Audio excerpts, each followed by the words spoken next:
Parfois, le bonheur a un prix. Meghan avait trouvé l'homme de ses rêves, mais ce bonheur est venu avec un lourd fardeau sous la forme d'une mère acariâtre. Leur cohabitation ne lui convenait pas, et lorsque son mari est rentré du travail un jour, il a découvert à quel point la présence de sa mère avait eu un impact négatif sur sa femme. Joe et Meghan se sont rencontrés à l'université. Lorsque leur relation est devenue sérieuse, ils ont commencé à discuter de leur avenir ensemble. Ils savaient tous deux qu'ils voulaient se marier, mais ils ne savaient pas dire quand. Joe a surtout fait comprendre qu'il allait prendre son temps, mais Meghan n'a pas imaginé que cela lui prendrait autant de temps, car Joe n'a fait sa demande en mariage qu'environ 8 ans plus tard. Lorsqu'il s'est enfin mis à genoux, elle a eu l'impression que tous ses rêves se réalisaient. Elle était si enthousiaste à l'idée de devenir sa femme, mais quelque chose ne cessait de lui trotter dans la tête. Il s'agissait de Nancy, sa belle-mère. Tout le monde est fatigué d'avoir une belle-mère méchante et Meghan était inquiète à cause des signes qu'elle avait remarqués chez Nancy. Joe n'était pas un fils à maman, mais il respectait sa mère et essayait de lui faire plaisir en toute situation. Lors de leur première rencontre, Nancy avait été si accueillante et Meghan lui en était reconnaissante. Mais lors de leur rencontre ultérieure, elle a remarqué que Nancy lui faisait toujours faire les choses les plus bizarres et la remettait aussi à sa place. Elle voulait que Meghan sache qu'elle serait toujours la femme la plus importante dans la vie de son fils. Meghan comprenait ses inquiétudes, car elle avait dû entendre des histoires de belles-filles forçant leur fils à couper les ponts avec leur mère, mais elle avait espéré que Nancy apprendrait d'abord à la connaître. Les choses se sont envenimées lorsque Nancy a commencé à laisser entendre qu'elle vivrait avec eux une fois qu'ils seraient mariés. Elle a dit qu'elle voulait les aider à s'installer, mais Meghan pensait que c'était inutile.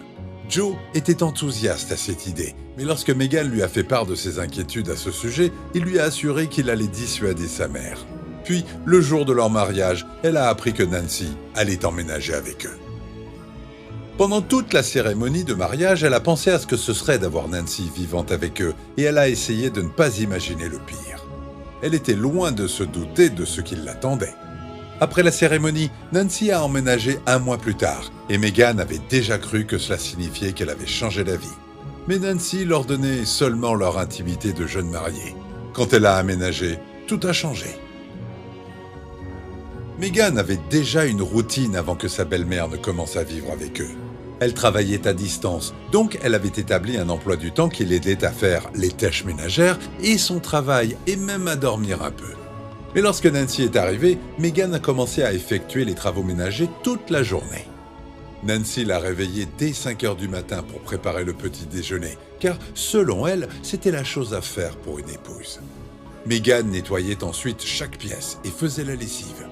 Avant qu'elle n'ait fini, c'était déjà l'heure du déjeuner, et Nancy ne manquait jamais le déjeuner, donc Meghan devait cuisiner pour elle. Après cela, elle travaillait un peu, mais lorsqu'il était 17 heures, elle devait déjà commencer à préparer le dîner, parce que Nancy ne voulait pas qu'il en soit autrement.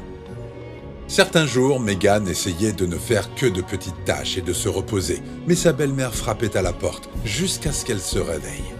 Même s'il n'y avait rien à faire, Nancy trouvait toujours quelque chose pour la déranger. Elle ne pouvait se reposer un peu que le week-end, car son mari l'aidait, même si Nancy était contre.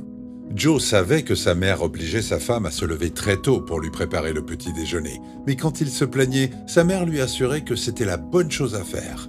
À part le petit déjeuner matinal, il ne savait rien d'autre de ce qui se passait dans sa maison. Meghan ne pouvait pas le dire à son mari, car elle était sûre que sa mère le convaincrait que ce n'était pas si grave. Alors, elle a supporté la douleur et a continué la routine. Mais cela a été un lourd tribut sur elle. Elle redoutait de se réveiller chaque jour et elle n'était plus aussi joyeuse qu'avant. Son mari a commencé à s'inquiéter et a même pensé qu'elle était malade.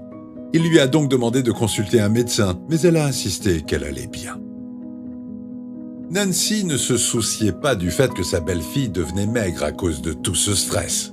Elle continuait à l'accabler de corvées. Un jour, Meghan s'est enfermée dans sa chambre après que son mari soit parti au travail, et Nancy a fait une scène qui a amené les voisins à se demander ce qui se passait. Elle a ensuite fait semblant d'avoir une crise, ce qui a fait sortir Meghan. Après qu'elle soit sortie de la chambre, Nancy a pris les clés, elle a mis une pile de linge sale dans ses bras et elle est allée regarder un film. Après ce scénario, Meghan savait que les choses ne s'arrangeraient pas tant que Nancy ne quitterait pas la maison. Elle ne pouvait pas dire à son mari de demander à sa mère de partir, mais tous les jours elle priait pour que cela arrive. Ses prières ont finalement été exaucées, mais son souhait avait un prix. Ce jour-là, Nancy lui avait confié des tâches difficiles, comme d'habitude, mais elle s'y était déjà habituée et elle ne s'en inquiétait pas. Soudain, elle a commencé à avoir des vertiges, mais elle s'est dit que c'était la fin et elle a continué ses corvées. Lorsque les vertiges se sont intensifiés, elle a décidé de manger avant de continuer ses tâches. Alors qu'elle s'apprêtait à manger, Nancy est entrée en tenant une robe pour qu'elle la repasse immédiatement, car elle avait une réunion importante à laquelle elle devait assister.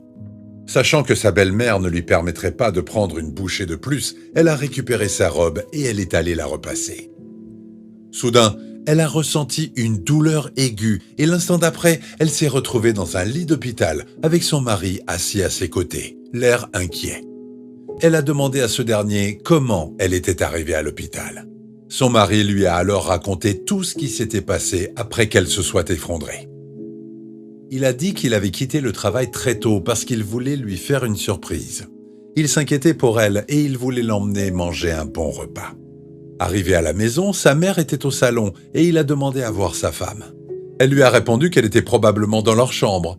Il a vérifié la chambre et il ne l'a pas trouvée, alors il a commencé à fouiller toutes les pièces.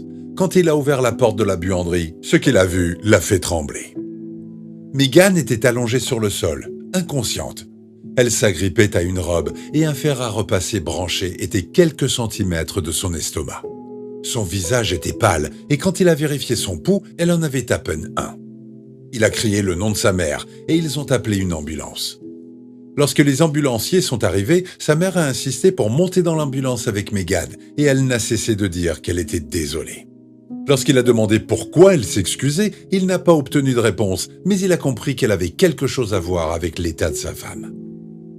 Lorsqu'ils sont arrivés à l'hôpital, Megan a été emmenée aux urgences pour être soignée. Avant qu'elle ne reprenne conscience, le médecin a révélé à Joe que sa femme avait été enceinte de quelques semaines, mais qu'ils avaient perdu le bébé parce qu'elle avait subi beaucoup de stress et ne mangeait pas bien. Il lui a également dit qu'elle avait également failli perdre la vie et qu'il avait été chanceux de la retrouver quand il l'a fait.